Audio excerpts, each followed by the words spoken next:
the big leaker, there's word he now has asked for asylum in Russia. That's what a government official there tells the Russian news agency Interfax. We can't independently confirm it. But we may have just heard from the fugitive surveillance leaker himself. The Reuters news agency reports it got a hold of a letter that Snowden sent to the president of Ecuador, another country where he's reportedly sought asylum. Part of the letter is reported to read, "No matter how many more days my life continues, I remain dedicated to the fight for justice in this unequal world." Ed Snowden apparently remains stuck in the transit zone of the airport in Moscow. The Russian President, Vladimir Putin, spoke out again today and actually seemed to defend the United States. He said that if Snowden indeed wants to stay in Russia, quote, "there is one condition.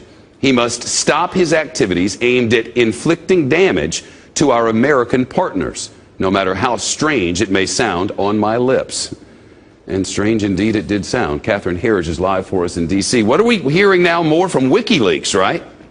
Well, Chipotle, WikiLeaks promising a big announcement, and within the last hour, the group sending out a statement saying the Obama administration is not afraid of whistleblowers, but something even more powerful. It reads in part, quote, "The Obama administration is afraid of you. It's afraid of an informed, angry public demanding the constitutional government it was promised, and it should be."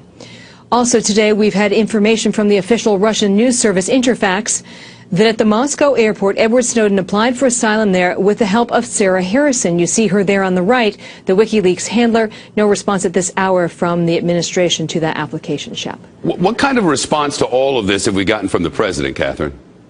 Well, before the statements from Putin, we heard from Mr. Obama, who told reporters that the talks between Moscow and Washington are productive, and he seemed to play down these new spying allegations.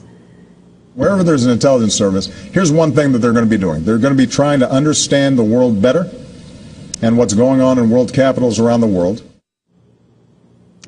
Publishing once secret documents, again, Britain's Guardian newspaper is alleging that the NSA has targeted at least 38 embassies and missions, including this one in New York City for the European Union and also in Washington, D.C. The founder of WikiLeaks, whose group is helping Snowden, says more leaks are coming no matter what happens to the NSA leaker. There is no stopping the publishing process at this stage. Great care has been taken to make sure that Mr. Snowden can't be pressured by any state to stop the publication process. And twice today, Snowden promising that he's going to leak more and that he feels free to do so even in the confines of that Russian transit zone, Shep. Catherine, thanks. So where are we, the American people, in all of this? Well, we've just learned that federal court signed off on 71% more wiretaps last year than it did in 2011. That's according to newly released court documents. And of course, the feds did not say why the number jumped so much.